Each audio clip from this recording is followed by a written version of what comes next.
അപ്പോൾ ഈ വർഷം NID നടത്തുന്ന ഡാറ്റ് അഥവാ ഡിസൈൻ ആപ്റ്റിറ്റ്യൂഡ് ടെസ്റ്റിൻ്റെ അഡ്മിറ്റ് കാർഡ് വിദ്യാർത്ഥികൾക്ക് ഇപ്പോൾ സൈറ്റിൽ നിന്ന് ലഭ്യമാണ്. സൈറ്റ് admissions.nid.edu എന്ന് പറയുന്ന വെബ്സൈറ്റിലൂടെയാണ് നിങ്ങൾക്ക് നിങ്ങളുടെ അഡ്മിറ്റ് കാർഡുകൾ ലഭിക്കുന്നത്. അപ്പോൾ തീർച്ചയായിട്ടും അഡ്മിറ്റ് കാർഡ് ലഭിക്കാൻ വേണ്ടിയിട്ട് നിങ്ങളിതാ ഈ കാണുന്ന നോട്ടിഫിക്കേഷനിൽ ക്ലിക്ക് ചെയ്ത് അകത്തേക്ക് പ്രവേശിക്കുമ്പോൾ ആദ്യം ഇമെയിൽ അഡ്രസ്സ് നിങ്ങൾ കൊടുക്കണം. അതുപോലെ തന്നെ നിങ്ങളുടെ ഡേറ്റ് ഓഫ് ബർത്തും നിങ്ങൾ സബ്മിറ്റ് ചെയ്യേണ്ടതാണ്. അപ്പോൾ അതിനുശേഷം നിങ്ങൾക്ക് നിങ്ങളുടെ പ്രൊഫൈലിൽ നിന്നും നിങ്ങളുടെ അഡ്മിറ്റ് കാർഡ് നിങ്ങൾക്ക് ഡൗൺലോഡ് ചെയ്യാൻ സാധിക്കും. അപ്പോൾ പരീക്ഷയ്ക്ക് മുന്നോടിയായി നമ്മൾ ശ്രദ്ധിക്കേണ്ട കുറച്ച് കാര്യങ്ങളുണ്ട്. അപ്പോൾ തീർച്ചയായിട്ടും അത് നമ്മുടെ നോട്ടിഫിക്കേഷനിൽ ഓൾറെഡി പറഞ്ഞിട്ടുള്ളതാണ്. ട്രാൻസ്പെറൻറ്റ് ബോർഡ് നമുക്ക് കൊണ്ടുപോകാൻ സാധിക്കുന്നതാണ്.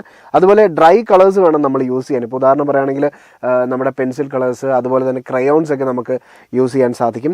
അതുപോലെ ട്രാൻസ്പെറൻറ്റ് റൂളർ നിങ്ങൾ കയ്യിൽ കരുതണം. ട്രാൻസ്പെറൻറ്റ് റൂളർ എന്ന് പറയുന്നത് നമ്മുടെ സ്കെയിൽ അറിയാലോ.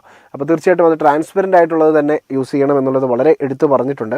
അതുപോലെ തന്നെ HB 2B അല്ലെങ്കിൽ ലീഡ് പെൻസിൽസ്, മെക്കാനിക്കൽ പെൻസിൽ വിത്ത് ലീഡ്സ് ഉപയോഗിക്കുന്നത് വളരെ നല്ലതായിരിക്കും എന്നുള്ള കാര്യങ്ങളും ഓൾറെഡി ഇതിൽ പറഞ്ഞിട്ടുണ്ട്. അതുപോലെ ഷെയ്ഡിങ്ങിനായി 2B, HB, 4B പെൻസിലുകളാണ് നിങ്ങൾ കരുതേണ്ടത്. പരീക്ഷ OMR രീതിയിലായിരിക്കും എന്നുള്ളത് പ്രത്യേകം ശ്രദ്ധയിൽപ്പെടുത്തുന്നു. അപ്പോൾ തീർച്ചയായിട്ടും നിങ്ങൾ നിങ്ങളുടെ അഡ്മിറ്റ് കാർഡുകൾ ആദ്യം ഡൗൺലോഡ് ചെയ്യുക. അപ്പോൾ എല്ലാവരും വളരെ കോൺഫിഡൻസോടുകൂടി തയ്യാറെടുത്തുകൊണ്ടിരിക്കുകയാണ്. തീർച്ചയായിട്ടും 2026 ബെർലിനിന് വലിയൊരു വിജയമുണ്ടാകും. ആ ഒരു വിജയത്തിൻ്റെ ഭാഗമാണ് നിങ്ങൾ എല്ലാവരും. Thank you so much.